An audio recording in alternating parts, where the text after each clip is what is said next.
umaga po sa ating lahat. At pagpalang araw sa ating lahat. Ang aking morning devotions for today ay mabasa po siya sa Santiago chapter 5, verse 1 to 20. So bago ang lahat, Lord, thank you Lord for this day. Thank you Lord for the life. Thank you Lord the life of my employers, sa aking mga magulang, sa mga aking mga kapatid, sa mga manonood Panginoon. Let your will be done po sa lahat po ng makikinig, at naway itong aking munting channel ay isang way sa mga nag-uumpisa Lord. Let your will be done Lord sa aming mga buhay. In Jesus name we pray. Amen. Nasa last chapter na po ako ng Santiago chapter 5. Sabi po dito, babala laban sa mapag-aping mayayaman. Halikayo, ngayon kayong mayayaman, tumangis kayo at humagulgol dahil sa mga kahirapan na sa inyo'y darating. Ang inyong mga kayamanan ay bulok na, at ang inyong mga damit ay kinakain ng bukbok. Ang inyong ginto at ang inyong pilak ay kinalawang na, at ang mga kalawang na mga ito ay magiging patotoo laban sa inyo, at gaya ng apoy ay lalamunin nito ang inyong laman. Kayo'y nag-imbak ng mga kayamanan para sa mga huling araw. Tignan ninyo ang sahod ng mga manggagawa, at gumapas na inyong mga bukid ng inyong ipinagkakait ay umiiyak, at pag-iyak ng mga umani ay nakarating sa pandinig ng Panginoon ng mga hukbo. Kayo'y namuhay na may pagpapasa sa ibabaw ng lupa, at namuhay kayong may karangyaan. Pinataba ninyo ang inyong mga puso sa araw ng katayan. Inyong hinatulan at pinaslang ang taong matuwid na hindi lumalaban sa inyo. Katiyagaan sa kahirapan. Kaya maging matiyaga kayo ang mga kapatid hanggang sa pagdating ng Panginoong hinihintay ng magsasaka ang maghalagang bunga ng lupa na siya'y nagtangis para dito hanggang sa ito'y tumanggap ng una at huling ulan. Maging matiyaga rin kayo. Patatagin ninyo ang inyong mga puso't sapagkat ang pagdating ng Panginoon ay malapit na. Mga kapatid, huwag kayong magbulong-bulungan laban sa isa't isa upang huwag kayong mahatulan. Tignan ninyo, ang hukom ay nakatayo sa harapan ng mga pintuan. Mga kapatid, kunin ninyong halimbawa ng pagtitiis at pagtitiyaga ng mga propeta na nagsalita sa pangalan ng Panginoon. Tunay na tinawag nating mapapalad ang mga nagtitiis. Narinig ninyo ang pagtungkol sa pagtitiis ninyo, at ang inyong nakita ay layunin ng Panginoon. Kung paano ang Panginoon ay puno ng pagkahabag at pagkamaawain.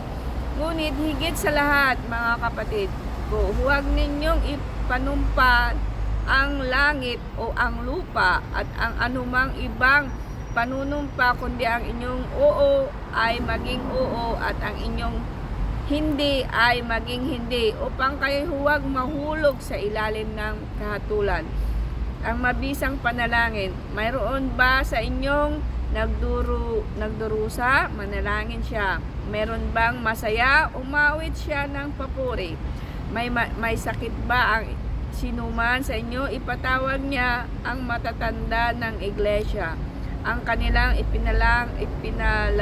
pinalangin siya, at siya pahiran sila ng langis sa pangalan ng Panginoon. At ang panalangin na may pananampalataya ay magliligtas sa may sakit, at ibabangon siya ng Panginoon. At kung siya'y nagkasala, siya'y patatawarin. Kaya't ipahayag ninyo sa isa't isa ang inyong kasalanan, at ipahanalangin ninyo ang isa't isa upang kayo'y gumaling. Ang panalangin ng taong matuwid ay makapangyarihan at mabisa. Si Elias ay isang taong may likas na gaya rin ng sa atin, at siya'y taimtim na nanalangin upang huwag umulan at hindi umulan sa lupa sa loob ng 3 taon at 6 na buwan. At muli siyang nanalangin at ang langit ay nagbigay ng ulan at ang lupa ay sinibulan ng bunga nito. Mga kapatid ko, kung ang sinuman sa inyo ay naliligaw mula sa katotohanan at siya'y pinapanumbalik ng sinuman, dapat niyang malaman na ang nagpapanumbalik ay isang makasalanang mula sa pagkaligaw ng kanyang landas ay magliligtas ng kaluluwa mula sa kamatayan at magtatakip ng napakaraming kasalanan. Ang salita ng Panginoon. So, sabi po dito, ulitin ko ulit sa Pahapyaw, sabi dito,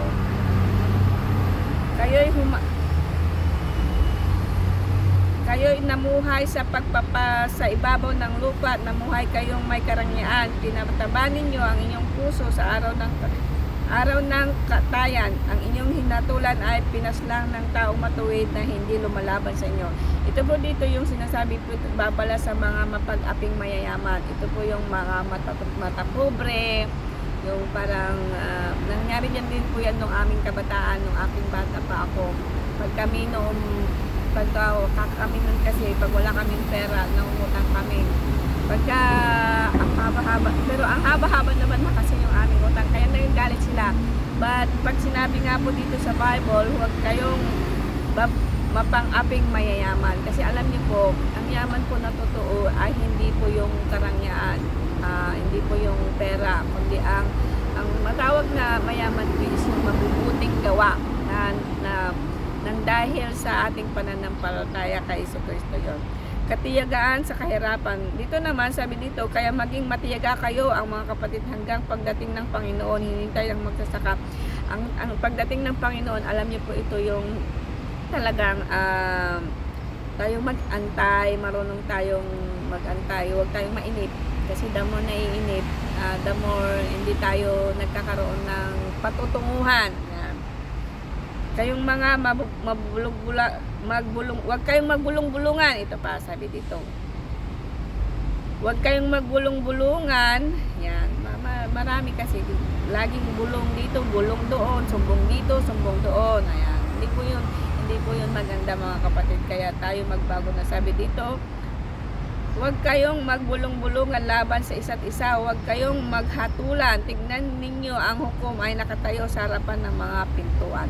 Kaya dito, kung ang kapatiran natin, kapatid, magulang, o kahit sino, lalo na po yung employer natin, huwag natin silang, yung bulong-bulong na yung pag pinagalitan ka is, nagsasalita ka ng masama sa, hindi nila naiintindihan, kasalanan po yun.